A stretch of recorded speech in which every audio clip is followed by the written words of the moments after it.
HMN buruh tolak operasional 10 koperasi di tambang Gunung Botak.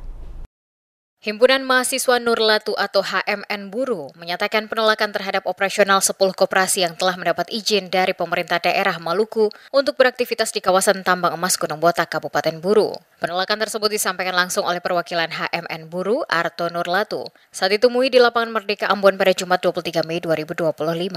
Arto yang didampingi sejumlah rekannya menegaskan bahwa kehadiran koperasi-koperasi tersebut dikhawatirkan akan memperparah konflik dan kerusakan lingkungan di wilayah tambang. Sebagai pemuda dan bagian dari masyarakat adat Pulau Buru, HMN menolak dengan tegas operasional seluruh koperasi itu di Gunung Botak. Kepada pemerintah provinsi agar segera mencabut 10 izin koperasi yang mau beroperasi di tambang Gunung Botak, karena tambang Gunung Botak adalah lahan adat.